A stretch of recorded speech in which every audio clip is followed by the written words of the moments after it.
Okay, still on target work, okay? This is just part 2 of target work, okay? So we still have, this is our target, right? Our wristband, and that is our, we're gonna call it our sweet spot, okay?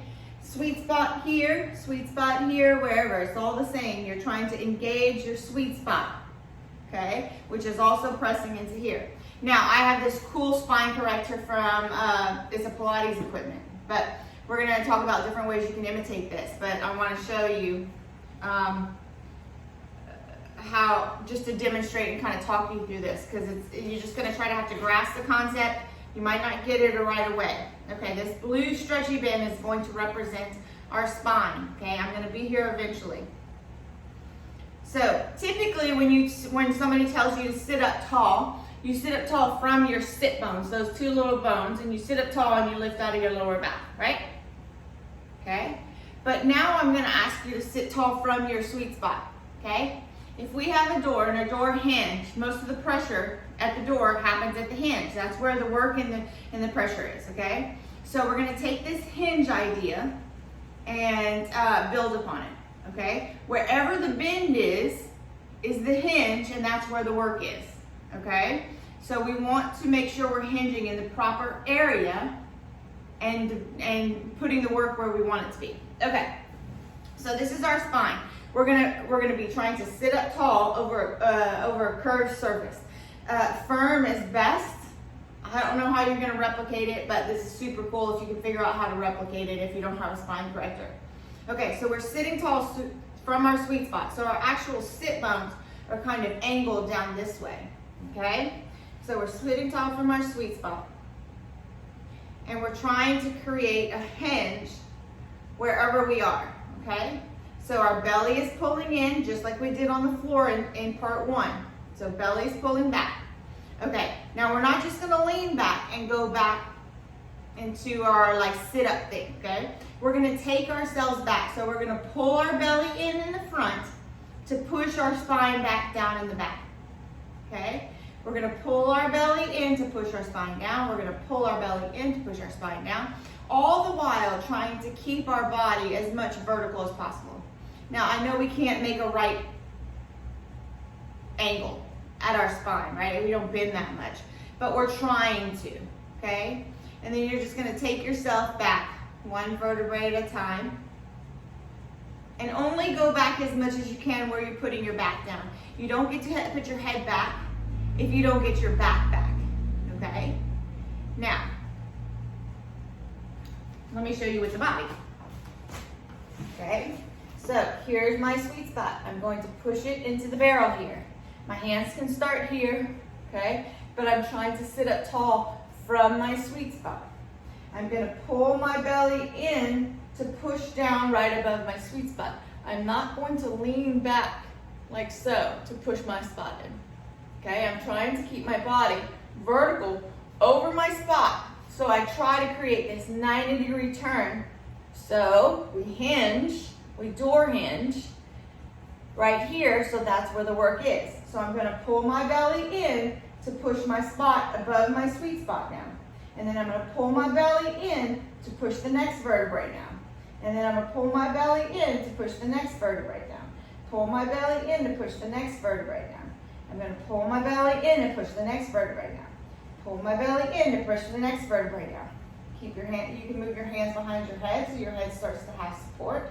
It also helps to have the weight over the hinge, the axis, to create more work at the axis, okay? So the work right here is the greatest right now because I'm hinged here, okay? So I'm gonna pull in here to go back, pull in here to go back, pull in here to go back, and I'm trying to stay vertical. Pull in here to go back, okay? Trying to stay above wherever the axis is, wherever the turn is. Still keeping my head up because I don't have my shoulders back. Once I get my shoulders back, then I can start to lower my head back. And then I bring my head up, chin to chest, and then I pull in to push down, pull in to push down, pull in to push down, pull in to push down, pull in to push down, pull in to push down, and then I come all the way back up, nice and tall from my sweet spot, not my sit bones. Sweet spot, hinge, belly, powerhouse, whatever you want to call it, okay? Now, second time I go a little slower. If there's any tightness, I stop, okay? And I want to do a little bit more work at this hinge. So I'm going to pull in to hinge, hinge, hinge. Using that breath we've been talking about.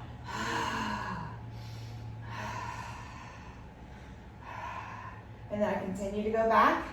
And if it feels a little tight there, then I'm going to. And then I go back a little bit more. And if it's tight there, it's not going to be as much bend, but I can. So I'm trying to go here as I push here because I'm trying to stay vertical over the hinge, create a 90-degree angle. I know this is weird, but if you keep practicing it, maybe each time it'll make a little more sense. Okay, and then I come all the way back up, pull in, push down to come up, creating work around each vertebrae as I come up. Okay? So, think about this. If the hinge in my ab work or my sit-up is happening at the hips, then chances are my hip flexors are doing the work. If my hinge is happening at my belly, then my belly is doing the work. Okay? So you want to practice hinging around each spot to get strong at each spot on the way up. Okay? Okay, so if you don't have a spine corrector, because most people don't, right? You can try a Bosu. It's not going to have as much firmness to it to work against, but you can give it a shot, okay? So I have my sweet spot into the Bosu, and I start to go back, and I'm taking myself back. I'm pushing into the Bosu, trying to keep myself vertical. I'm still keeping my sweet spot in against the Bosu as I go back. And then I start to come up. Pull in, pull in, pull in, okay? It's not going to, I don't think it's gonna stretch out as much as if it was on a firmer surface. So if you can try to create something, I think a foam roller is only gonna end up being at one section, so it's not gonna span the whole spine. But amazing spinal opening, because most of the time we're tight in our back because we're weak in the front, right? So it's just a way to work on, okay, it's tight right there, so let me pull in here to get some flexibility here. Okay, use your breath that we've been talking about and you will see the results. Okay, so target work, breathing, opening up the spine.